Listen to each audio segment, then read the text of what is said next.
There was a time you chased. You texted first. You overexplained. You tried to prove your worth to people who barely even noticed you. And deep down, it exhausted you. Then something changed. You stopped showing up for everyone. You stopped reacting. You didn't disappear. You just became silent, calm, untouchable. And that's when it happened. They started watching you differently. They leaned in. They asked questions. They obsessed over the version of you that stopped trying.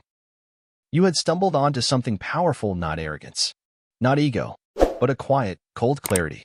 They call it dark detachment. And once it enters your aura, it becomes addictive, not just to others, but to you. In this video, you're going to understand the energy that pulls people in without a single word, the mindset that shifts power without force, and the one trait they fear you'll discover because once you do, you'll never chase again. What is dark detachment?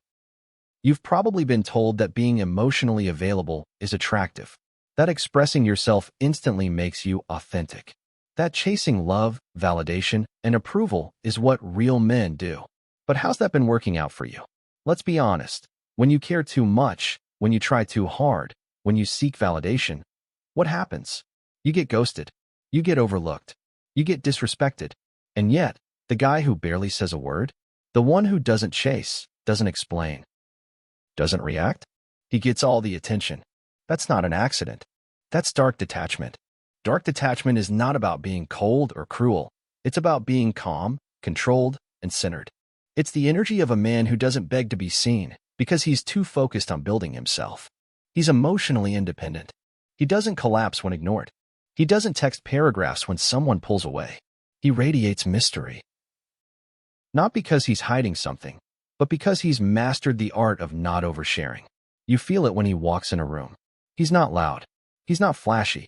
But somehow, all eyes are drawn to him. That's the power of presence without performance. Now let's look at what it's not. Dark detachment is the opposite of neediness. It doesn't beg for attention, it attracts it. It doesn't explode with emotions, it holds them like a sword in a sheath. Think about it. When you overtext, overspeak, or overexplain, you're signaling something. That you're unsure of yourself. That you're waiting for someone else to decide your worth. And people feel that energy. They run from it. But when you stop chasing, when you lean back, when you speak less but move with intent, that's when they lean in. Not because you're manipulating, but because they finally feel your value. Imagine a split screen right now. On the left, a guy double texting, waiting, panicking when the reply doesn't come. On the right, a man living, building, walking in purpose. His phone is on silent. He's not ignoring anyone. He's just focused. And that silence, that distance, it speaks louder than words ever could. That's dark detachment. It's the ability to remain still while the world spins around you. And you know what? People are addicted to that. Because we live in a world that's constantly reacting. Everyone's triggered. Everyone's emotional. So when they meet you, someone who's unmoved, unfazed, unbothered, they feel it. Like gravity, you become the one they orbit around. Because you're not desperate for a seat at the table. You are the table. This is where the game flips. You no longer ask for respect. You command it, without a word. Because detachment isn't about pushing people away. It's about putting yourself first and letting people choose if they can keep up. You're no longer emotionally available to chaos. You're not waiting to be chosen. You've already chosen yourself. So next time you feel the urge to explain, to fix, to chase, pause. Ask yourself, what would the detached version of me do right now? Because he, the one who doesn't chase, doesn't flinch, doesn't fold, he controls the room. And remember, he who controls himself controls the room. That's the energy they can't resist. That's the addiction they don't understand. And that is only the beginning. Why it's so addictive to others, there's something strange about the human mind. You don't crave what's easy. You don't obsess over what's always available. You chase what pulls away. You fixate on what stays silent. You crave what makes you uncertain. And that's exactly why detachment is addictive. When you're emotionally unavailable, not in a toxic way, but in a powerful way, you become a mystery. And mystery is obsession waiting to happen. Think about it. The man who walks into a room and says nothing, but carries himself with certainty, he draws attention. The woman who isn't impressed, who doesn't respond right away, who doesn't need anyone's approval, she's magnetic. It's not arrogance. It's presence. People feel it. They don't know why, but they want to be around it. And here's the psychology behind it. Humans are wired to solve puzzles. Your brain lights up when something feels incomplete, unpredictable, or just out of reach. That's why you're more drawn to someone who doesn't text back right away than someone who responds instantly. That gap between action and reaction? That's where the addiction forms. It's called intermittent reinforcement. The same mechanism that keeps people glued to slot machines or endlessly scrolling on apps is the same reason detachment works. You become the emotional version of a jackpot they can't quite win. And they'll keep pulling the lever, texting, calling, overanalyzing, just to feel a hit of your energy again. You might not even be trying. But when you stop oversharing, when you stop reacting instantly, when you stop proving yourself, you create space. And in that space, people start building stories about you. They start wondering, why isn't he chasing me? What is she thinking? What's going on behind those calm eyes? And that curiosity? That's the beginning of their obsession. Let me give you some real-world examples. You've been to that party before. Everyone's loud, trying to be funny, trying to impress. But there's one guy, standing in the corner, maybe sipping his drink, eyes calm. He's not doing much, but people notice him. Eventually, someone walks over. Then another. Not because he was the most entertaining, but because he didn't need to be. His silence became intriguing. Or think about the woman who doesn't chase attention on social media. She's not posting thirst traps. She doesn't comment on every post. But when she does show up, everyone pays attention. That's not an accident. People want what they feel they can't fully have. Detachment is the fuel behind that. Now here's the twist. The more you give, the less they value. When you're always available, when you're too expressive, when you wear your heart on your sleeve 24/7, they stop wondering about you. And when mystery dies, so does desire. But when you create emotional space, when you're calm, controlled, unpredictable, they start replaying your words. They analyze your silence. They chase what they used to ignore. That's why detachment isn't just a mindset. It's a magnetic force. And the wildest part? They'll swear you did something to them. But you didn't. You just chose to stop performing. You chose to sit with your power instead of begging to be understood. That energy? It's addictive. Because in a world full of noise, you're silent. In a world begging for attention, you're detached. And the truth is, when people can't figure you out, they can't stop thinking about you. You're no longer a character in their story. You become the story. This is the pull of dark detachment. And the deeper you lean into it, the more they lean toward you. The psychology behind it lets go deeper. Because what you're feeling, this quiet shift inside you, it's not random. It's not just a mood. It's psychological. There are real forces at play when you detach. And when you understand them, you stop reacting and start controlling the game. Here's the first truth. People don't value what's always available. That's called the scarcity principle. It's one of the most powerful psychological triggers in human behavior. The rarer something appears, the more value we assign to it. It works with money. It works with time. And yes, it works with your energy. When you're always calling, always texting, always there, you become emotionally abundant. And abundant things get ignored. But when you become scarce, when your time, your attention, your energy is selective, people perceive it as premium. And suddenly, you're not just someone they know. You're someone they can't stop thinking about. Now let's talk about unpredictability. The human brain is wired for patterns. We love knowing what comes next. But there's a catch. What's predictable becomes boring. And what's boring gets tuned out. But when something or someone breaks that pattern, when they act outside your expectations, your brain goes into hyperfocus. That's called intermittent reinforcement. It's the reason people stay addicted to slot machines. It's why you check your phone compulsively, even when there are no notifications. And it's exactly what happens when you adopt dark detachment. One day you're warm. The next you're quiet. One moment you respond. The next you don't. You're not playing games. You're living your life. But to them, it becomes a puzzle. A loop their brain wants to close. Did I do something wrong? Is he losing interest? What does her silence mean? That uncertainty creates an emotional spike. And that spike? That's dopamine. You become a source of unpredictable reward. A question they can't answer. A cliffhanger they have to resolve. That's not manipulation. That's psychology. Here's the real kicker. People don't get addicted to you. They get addicted to how they feel when they're trying to figure you out. They become emotionally invested in the chase. And the more silent you are, the louder their mind becomes. But here's the twist. While they're obsessing over you, you're not obsessing over them. You're centered, focused, grounded.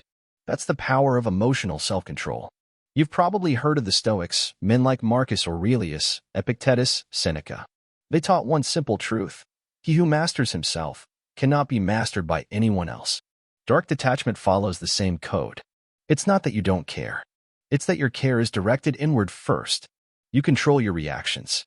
You delay your responses. You pause before you speak. And that pause? It's power. Because every time you choose not to react, you train your brain to remain in control. And when your emotions don't own you, nobody else can either. Now, think about society today. Everyone is reacting. Everyone's emotionally triggered, chasing instant gratification. And then you show up calm, silent, detached. You're not playing the same game. You're operating from a different frequency. And that's why people notice you. Because in a room full of noise, silence stands out. In a culture of chaos, discipline becomes magnetic. And when people can't predict you, they can't forget you. That's the psychology behind dark detachment. You stop being the pursuer and become the prize. You stop seeking answers and become the question. You stop giving your energy away and start drawing theirs in. So the next time you feel the urge to overreact, overexplain, or overchase, stop. Let them feel your absence. Let them miss your presence. Because that space, that silence, that slow, confident indifference, it's not emptiness. It's power. And once you truly understand that, you'll never waste your energy on the wrong people again. The 5 pillars of dark detachment. Now that you understand the psychology behind dark detachment, let's break it down. Let's talk about the 5 core pillars that make this energy so powerful. These aren't just traits, they're disciplines. And if you build them into your mindset, people will feel your presence before you ever say a word. Let's begin. Pillar 1. Emotional discipline. The first pillar is emotional discipline. Not emotional suppression, emotional discipline. You're still human. You feel things. But the difference is, you don't act on everything you feel. You pause. You breathe. You observe. When someone provokes you, you don't react. When you're tempted to chase, you don't move. Why? Because silence is strategy. The more in control you are of your emotions, the more control you have over any room you walk into. You become the calm in the chaos. And that calm is intimidating. Most people wear their emotions on their sleeves. But you? You wear yours like armor. Pillar 2. Non-reactivity. The second pillar is non-reactivity. You don't flinch. You don't fold. You don't let petty things pull you out of character. Someone ghosts you? You move on. Someone disrespects you? You let distance be your response. Because here's the truth. The more reactive you are, the more control you give away. Every reaction is a signal that says, you matter more than my peace. But detachment flips that. It says, nothing outside me can move what's inside me. That's power. And most people have never experienced it. Pillar 3. Minimal validation. The third pillar is minimal validation. You don't feed people with constant compliments. You don't hand out approval like candy. Instead, you become selective. When you give someone praise, it means something. When you express warmth, they remember it, because it's rare. Detachment teaches you this. The more you validate yourself, the less you need to validate others to feel connected. You're not withholding love, you're conserving your energy. And because your attention is scarce, it becomes valuable. Everyone wants it. Few will earn it. Pillar 4. Purpose first. The fourth pillar is purpose. You stop revolving around people and start revolving around a mission. That might be your business, your health, your spiritual growth. Whatever it is, it anchors you. And when you're anchored in something bigger than external validation, people can't manipulate you with attention or affection. You don't chase people, you chase vision. And when you move with direction, people naturally want to follow. Because detachment without direction is just apathy. But detachment with purpose? That's leadership. That's presence. That's power. Pillar 5. Strategic distance. And finally, the fifth pillar, strategic distance. Sometimes, the best response is space. You don't argue. You don't beg. You don't explain yourself over and over. You simply step back. Let people feel your absence. Let your silence echo. Because distance reveals what words never can. If they respect you, they'll reflect. If they never valued you, they'll replace. Either way, you win. You protect your energy. You preserve your dignity. And you prove not to them, but to yourself, that you don't need to force anything meant for you. Strategic distance isn't running away. It's making peace with walking alone. And when you do that, you become untouchable. These 5 pillars, they aren't easy, but they're necessary. Because detachment isn't about being emotionless. It's about being emotionally sovereign. When you master these, you won't need to chase attention. You'll attract it. You won't try to be unforgettable. You'll just be, and they'll never forget you. The dark side. When you become too detached, you've heard the power of detachment. You've seen how silence commands attention, how emotional independence builds respect. But here's what no one tells you. There's a dark side. And if you're not careful, detachment can become a mask, not a mindset. You start pulling away from everyone, not because you're strong, but because you're afraid. Afraid of being hurt, afraid of being seen, afraid of being vulnerable. And that's not detachment. That's emotional isolation. There's a fine line between being calm and being cold, between being self-aware and being emotionally unavailable. Detachment is supposed to make you powerful, not hollow. But when you go too far, you lose more than you protect. You stop forming real connections. You stop trusting people. You assume everyone's out to use you, manipulate you, or take your energy. And that mindset, it doesn't make you free. It makes you trapped in your own walls. Think about it. You weren't born detached. You learned it, maybe through pain, betrayal, or abandonment. And yes, those experiences taught you to guard your peace. But guarding your peace should never mean blocking your heart. You don't have to be emotionally numb to be emotionally disciplined. You can care deeply without overextending. You can love without losing yourself. That's real strength. Because detachment isn't about building a fortress. It's about building a filter. A filter that lets in only what aligns with your values. A filter that protects your peace, but doesn't poison your ability to connect. Too much detachment can leave you misunderstood. You might think you're protecting yourself, but to others, it looks like indifference. And here's the thing, relationships, opportunities, and growth all come from connection. Not fake connection, not people-pleasing, but real, grounded, intentional connection. If you detach from everyone and everything, you miss that. You become a ghost in your own life, present, but unreachable. And over time, that loneliness starts to feel like safety. You convince yourself it's strength, but deep down, it's fear. So how do you avoid that? Balance. You need to learn when to detach and when to stay present. You detach from chaos, but stay connected to purpose. You detach from disrespect, but stay open to love. You detach from outcomes, but stay committed to growth. True mastery is knowing when to let go and when to lean in. Detachment isn't the enemy of intimacy. It's the filter that makes intimacy stronger. Because when you've chosen to stay, when you've chosen to open up, despite having the power to walk away, that connection becomes real. Not from desperation, but from choice. And choice is powerful. So don't use detachment to run from discomfort. Use it to create clarity. Don't wear it like armor that hides your wounds. Use it like a sword, sharp, clean, and ready only when necessary. The silent man isn't silent because he has nothing to say. He's silent because he knows when to speak. That's the balance. When you go too far into detachment, you stop living. You stop feeling. You protect your heart so well, even you can't access it anymore. And at the end of the day, what's power without purpose?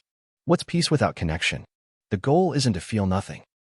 The goal is to feel everything, but only give your energy to what truly matters. That's the difference between running and rising. You're not here to hide. You're here to lead. So use detachment like a skill. Practice it like a craft. Sharpen it like a blade. But never forget, the most powerful man in the room is not the one who feels nothing. He's the one who feels everything and still remains unshaken. How to cultivate it starting today, so now you understand what dark detachment is. You know its power. You felt its pull. But the real question is, how do you live it? Not just once. Not just when life gets hard. Every day. Because this isn't a trend. It's a discipline. And it starts with a few simple but powerful daily habits. 1. Meditation. Train the mind to observe, not react. The first is meditation. Just 10 minutes a day. No music. No scrolling. No distractions. Sit still. Breathe. Observe. Let the thoughts come and go, like clouds. Don't chase them. Don't fight them. This is where detachment is born. in the space between thought and reaction. Most people live in their heads. You're going to live in your presence. When you master silence on the inside, you command more power on the outside. 2. Journal your emotions, but don't act on them. The second practice? Journaling. Every time you feel triggered, instead of texting, calling, or reacting, write. Write what you feel. Write why it hurts. Write how you want to respond, and then don't. Because writing is release without reaction. The goal isn't to suppress your emotions. It's to see them clearly without letting them steer your behavior. You'll be shocked how often your first impulse fades once you pause and process. That's the power of emotional sovereignty. 3. Digital detox. Silence the noise. Strengthen the signal. The third daily habit is a digital detox. You don't need to disappear completely. But every day, take 1 hour. No phone, no social media, no outside input. This is about reclaiming your attention, because the more you're bombarded with opinions, highlights, and noise, the harder it is to hear your own voice. Detachment requires focus, and focus requires space. Give your mind room to breathe and watch your clarity sharpen. 4. Say no without explaining. Practice this line. No, that's it. No long excuses. No softening the blow. No over-explaining. Every time you say yes when you mean no, you teach people to ignore your boundaries. Saying no is not aggression. It's alignment. Every no to what drains you is a yes to your power. Try it once a day. Say no to something small and don't justify it. Feel the resistance. Sit in it. And then watch how freeing it is to realize you owe no one access to your energy. The 7-day challenge, emotional silence, and now your challenge. For the next 7 days, practice emotional silence. No overreactions. No chasing. No impulsive texts or calls. No explaining your worth. Just presence. Be calm when you're tempted to argue. Be still when you want to fix. Be quiet when you'd normally overspeak. Let the world wonder what's going on inside you. Let the silence build the mystery. And watch. Watch how people start leaning in. Watch how your focus sharpens. Watch how your self-respect grows. This isn't about becoming robotic. It's about becoming unshakable. Because the more you choose restraint over reaction, the more powerful you become. Not because you're cold, but because you're in control. So starting tonight, close the loop. Pick one habit. Sit in stillness. Write instead of react. Say no with peace. Let the challenge begin. And if you're ready to lock into that energy, drop a comment below. 7 days, silent, focused, unbothered. Let the world know you're not just watching. You're becoming. So now you understand it. Dark detachment isn't just a trend, it's a transformation. It's not about turning your back on the world. It's about turning your attention inward. You've learned the truth. People don't chase what's loud. They chase what's still. They chase mystery. They chase calm. They chase you when you stop chasing them. And if you've watched this far, it means something inside you is already shifting. You're tired of overgiving. Tired of explaining. Tired of waiting for people to see your worth. Deep down, you're not looking for approval. You're looking for freedom. Freedom from emotional chaos. Freedom from chasing energy that drains you. Freedom from feeling like you have to earn what should be given freely. That freedom begins with one decision: to detach, not to escape, but to elevate. Let's recap the pillars that brought you here. You learned that emotional discipline is your foundation, the ability to feel everything and reveal nothing unless it serves you. You learned the power of non-reactivity, that silence can be louder than shouting, and your calmness can disarm any storm. You embraced minimal validation, understanding that not everyone deserves access to your energy, and your attention is a reward, not a default. You aligned yourself with purpose, because a man on a mission doesn't chase people, he attracts them. And you mastered strategic distance, the art of stepping back not to punish, but to protect, to observe, to reset. But you also faced the warning. You saw that too much detachment can isolate you. That real strength is not in hiding, but in choosing when to be seen. Now the question is, what will you do with this energy? Will you return to the same patterns? The same over-explaining, over-chasing, over-analyzing? Or will you rise into the quiet confidence that no longer asks, "Do they like me?" but instead whispers, "Do I even want them in my space?" You're not here to beg. You're not here to impress. You're here to build, to lead, to become the man who doesn't need to prove anything. Because his presence speaks for itself. And make no mistake, they'll feel it. The next time you walk into a room, the energy will shift. Not because you said something loud, but because you didn't say anything at all. Not because you demanded respect, but because you didn't chase it. And not because you forced connection, but because your silence made them lean in. That's the addiction of dark detachment. It pulls people in. It makes them wonder. It makes them respect what they can't control. And when they finally realize that you're no longer waiting to be chosen, that you've chosen yourself, everything changes. So here's your challenge. For the next 7 days, say less. Don't explain yourself. Don't chase. Don't react. Just observe. Watch how people start adjusting to your silence. How they begin to notice your absence. How your lack of need becomes the most attractive thing in the room. That's when you'll know you've tapped into something real. Something most people will never understand. Something they'll crave, but can't copy. Because it can't be faked. It can only be earned. Through discipline. Through detachment. Through quiet power. And if this message hits something deep inside you, don't just watch and scroll. Subscribe. Stay locked in. Drop a comment that says dark mode on. Let the world know you're not here to play games. You're here to master your presence. And that is the most addictive energy anyone can radiate.